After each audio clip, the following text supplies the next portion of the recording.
From here on out, I'm treating you like you're invisible since you're not helping out."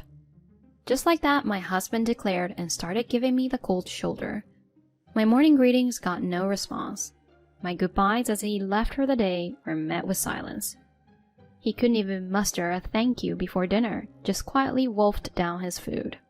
He acted as if I was a ghost in our home, and his mom, who we lived with, was just as bad. Despite sharing the same space at home, they acted like I was invisible. My words fell on deaf ears. While my mother-in-law and husband enjoyed chit-chat over dinner, I found myself eating solo, standing in the kitchen. Their laughter ringing out from the living room felt like they were taunting me. I felt so down it brought me to tears. One day, after a year of living like a ghost, my husband broke the silence. "Remember what I said a year ago? If you have any issues, feel free to leave. But I guess you, being a homemaker, wouldn't have any options if you did." He laughed, cockily. I've been waiting for this moment, for the whole year. My name is Anna. I'm a 34-year-old stay-at-home wife. I met my husband Jackson about 3 years back, introduced by a friend. I've been all in on my work ever since I graduated from college. Although there were guys I found appealing, I never got into a serious relationship. I just kept shuttling between work and home for years. I left my job, so I didn't mind the routine, but a friend, feeling sorry for me, introduced me to Jackson, thinking we might hit it off. Once I met Jackson, a hotshot from a top-tier college, working at a high-profile company, I felt our worlds were miles apart, me being just your average office worker.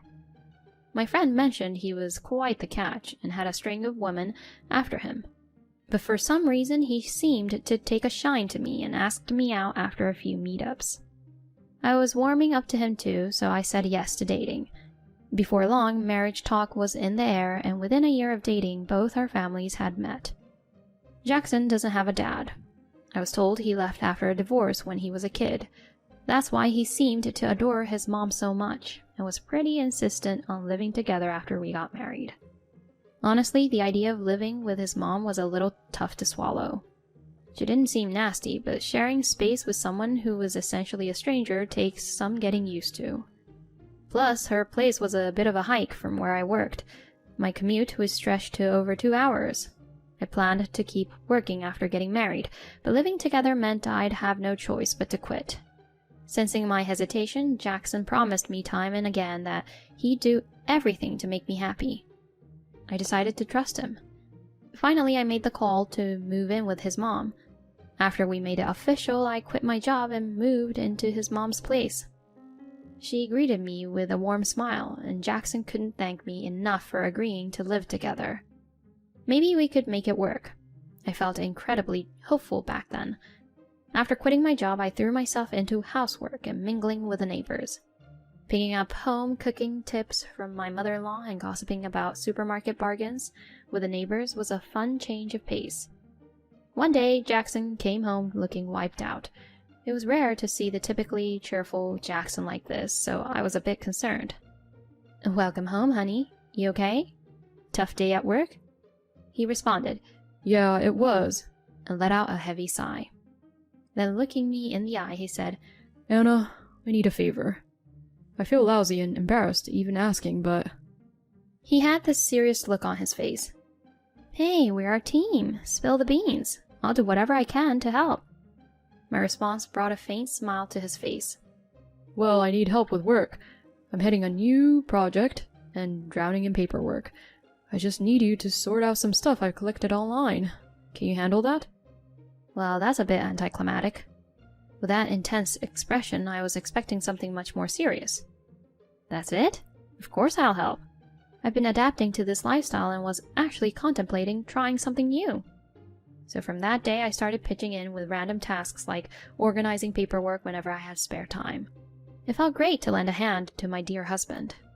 The idea of easing his load didn't bother me at all, but after 2 months of living like this, I started feeling worn out. Juggling his work and house chores was beginning to weigh me down. Initially, it was just some basic internet research, but gradually I was roped into crafting presentation materials. Now I was handling all the presentation documents. It was just too much. It went beyond what I initially agreed to. There was barely any time left for house chores. That's when I decided to tell Jackson I needed to bow out of helping with his work. Hey, Jackson, can I take a break from helping with your work?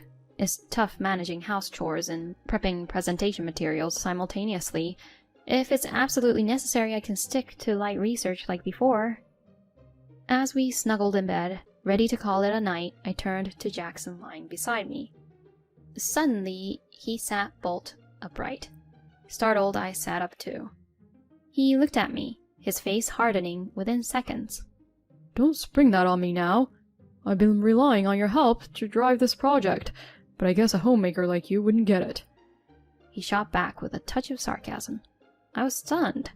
I couldn't believe that the always kind and upbeat Jackson could say such a thing. As I sat speechless, he let out a heavy sigh and continued. All right, from here on out, I'll treat you like you're invisible. If you have any issues, feel free to leave. I gasped at his words. What are you saying? How can you think like that? I managed to snap back, but he ignored me and dove back under the covers. Despite my attempts to rouse him, he'd already drifted off to sleep. After that, Jackson began treating me like I didn't exist, just as he'd promised. He overlooked my morning greetings, my goodbyes when he left for work, and even when I served dinner. He acted like I was a ghost in this house. And his mom was no different. Despite sharing the same place, she behaved as if she was blind to my presence. It was painfully awkward. She wouldn't respond even when I tried to start a conversation. Gradually, Jackson began having meals just with his mom.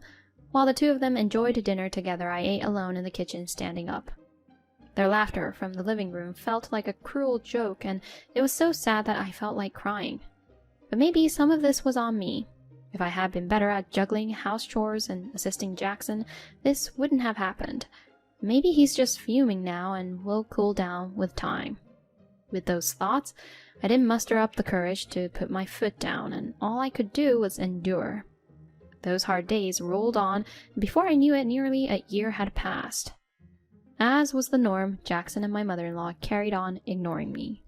Ever since he cut off my allowance, I've been scraping by on savings for my single days. It had me questioning why I even got married. As I was hauling in laundry for the three of us, I heaved another sigh. Guess it was time for lunch. With that thought, I went down the stairs from the second-floor balcony to the living room on the first floor. That's when I goofed. I missed a step and took a tumble down the stairs. A resounding thud echoed throughout the house. Ouch! I rubbed my sore backside where I'd taken quite a hit. As far as I could tell, no fractures or serious injuries, but I was bracing for a massive bruise on my butt. As I sat there, I heard hurried footsteps from the living room. Anna, what happened? Are you okay? Did you fall down the stairs? Are you hurt? My mother-in-law rushed over, helping me up. Overwhelmed by the fact that I was conversing with her for the first time in almost a year, I blurted out, I haven't heard your voice in such a long time. At this, she froze, her mouth hanging open. Uh-oh. I'd let something odd slip.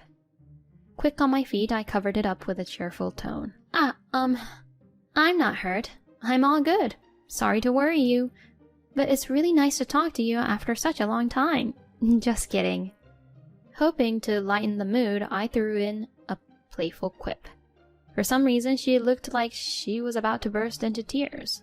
Then she asked, I thought you hated me. I was perplexed. Why would I hate you? Why would you think that? Is that why you've been giving me the cold shoulder all this while? As she nodded, she started unveiling a shocking truth. The tale traced back around a year. Roughly, when Jackson began ignoring me, he had somehow convinced his mother, saying, Anna hates you. It's best you don't talk to her.